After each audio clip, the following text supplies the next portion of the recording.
Alright, last video actually hurt me to do. Like, if you listen to it, you can hear me near crying. And recording it was exhausting. You can definitely hear it, and I won't fix it. I'm about to do another bad game. A game actually flopped so hard that the company it adapted similar stuff to ended up changing so much to be better. I'm going to try and fix Power Rangers the roleplay game. Now, if you look at the internet, this game is run through the ringer. People say it allows no variation, requires specific builds, and the game also doesn't explain quite a few things, like weapon types, for example. As the armor, yeah, that's honestly fine, to be completely honest. I like it. It's very minimal, but it tells you what it needs, and it does what it needs. And it's very easy to adapt and change if you want to build a different theme or whatever have you. You've got the colors from the original Mighty Morphin Power Rangers, or Super Sentai in Japan. Black, blue, green, pink, red, yellow, and white. Yellow and green are odd, but the only one that will be different is the White Ranger entirely. I'm gonna kinda basically skip over that. The black, blue, and red Rangers have specific requirements that reflect the Mighty Morphin Power Rangers. There's a huge problem with that, as you get stat boosts from origin choice, which also decides your personality. The origins are athletic, which essentially requires red or green, brainy, which required blue, comedic, which is absolutely necessary for the Black Ranger, and is also good for white, pink, or yellow. Cynical, meant for green primarily, though red can use it. Kind, primarily intended for pink, and oddball, which can work for black, but is not great for it. These requirements need to be removed. Like, absolutely removed. The Black Ranger's quips and speeches ability needs to be just changed up. Heart of the team as well. Blue's Eureka and Idea Points. Green Ranger's Solo Strike, which disincentivizes teamwork, all need to be gotten rid of. Unfortunately, unless you come up with new ideas, you can't outright get rid of them. So we're going to be changing that as well. Yellow and Pink Ranger, there's weapon-based abilities, they can stay, but it can't only be for them, which I'm about to touch on. What I do recommend is changing these with, well, that's kind of complicated, to be honest. One option that I've seen and I kind of like the idea of is giving everything these weapon type abilities. That's not something I've really thought on a whole lot, because there are really only two, arguably three. Pink and yellow got one specific for specific types of weapons, volley for pink, finesse for yellow. Red just has power attack, basically. These classes, quote unquote, already focus on their proficiencies, which I like. But there are better ways to go about it if we take every version of the Power Rangers. Now, with how this game works right now, as of the book, it does require specific builds, as I said, certain personalities.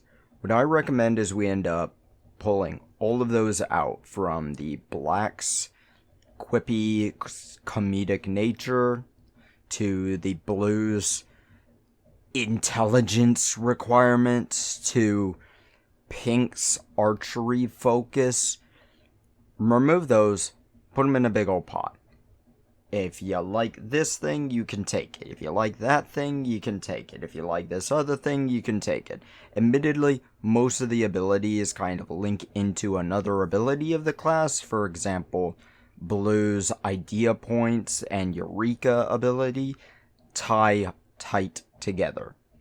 Now, obviously, all the classes should get its morphin time. It really doesn't change anything, but it's meant for Power Rangers games. Obviously, you can change that for different theming of Power Rangers, whether you want to go with Ninja Storm or the dinosaur one that I still remember scenes from. Hell, you could easily reflavor it to Super Sentai or even Kamen Rider if you want.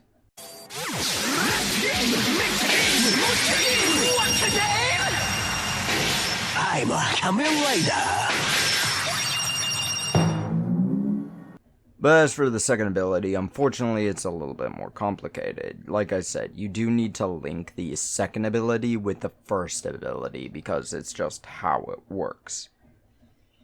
Theoretically, you could just take Yellow or Pink's abilities, reflavor them to different weapons, and add Red's power attack to them. But that's definitely something that needs to get played with before you absolutely do it, you know? Of course, this idea works better once you figure out what actually makes these things work, which unfortunately I don't have time to.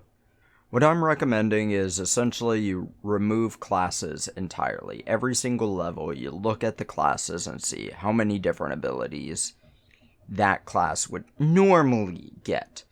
You'll then go through all of the, quote, classes and ask yourself and your game master, hey, does this work with this? Can I take this? Will it cause conflictions in any way, shape, or form? From what I've read, it doesn't really cause issues. And then as you level up, you also get ability increases as well. You get a 2 and a 1 at first ability, then a 1 every level after. I say you should be able to put these where you want so that you aren't forced to be into certain positions like the stoic blue or the funny black or the popular red. At 20th level you get Ranger Prime, which is different for each one, which is why I would say you can pick and choose those as well. Essentially, that's all of them. The only one I would say do not touch at all is the Green Ranger's solo ability, which I hate because it basically de-incentivizes the team-based tabletop gameplay. There's also influences, which are different than origins, but not entirely. They really don't do a whole lot, so we'll just skip over them for now. Weapons, however, need to be heavily reworked. Every single Power Ranger has weapon proficiencies, basically, like classes in Dungeons and Dragons or Pathfinder. Unfortunately, what the classes say does not align with what the equipment says. So, for example, Yellow says it uses light weapons, but when you go through the equipment list, nothing says light weapon. It says finesse weapon, which I assume that's what it means, but it's not the exact same, so I don't know for certain. And going through the entire equipments chapter, I can't find where it says which one's which. So what I recommend is basically scrap the weapon proficiency. Make everything available to everyone, even green, which is kind of a weird one, so long as it fits with your character concept.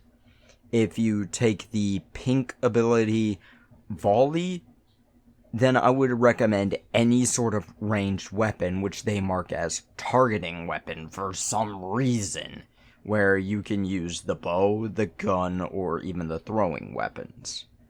If you take the triple strike attack from yellow, I'd recommend any of the finesse weapons or anything that would really fit into the theme. Now, all that is just what I would change. As I said, the game got brutalized at release for every reason I've stated and probably a few more that I've missed. The game is great for the game master and from a character actor perspective, which admittedly I kind of am. But it's terrible if you want to make and play your own characters instead of ones written for you. And Renegade Games, the guys that created this, actually have experience because they've made, well, one version of Vampire the Masquerade. After this game, they released other ones, also licensing Hasbro products like G.I. Joe and Transformers, and another game I don't want to talk about. Yeah, that one. Anywho, they actually did a lot better with all these games. Power Rangers is just the black sheep of the family. Hell, who knows why it is the way it is. Probably because Hasbro required it to be like Dungeons and Dragons.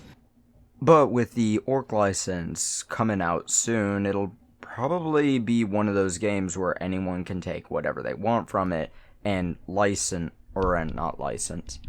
and adapt it to make it better or add their own stuff to it. But that's really all I got for me trying to repair an actual game. So, thank you very much for listening to this. I'd appreciate you doing this stuff that YouTube's new algorithm, which changes every week, actually likes. So I guess, shove off.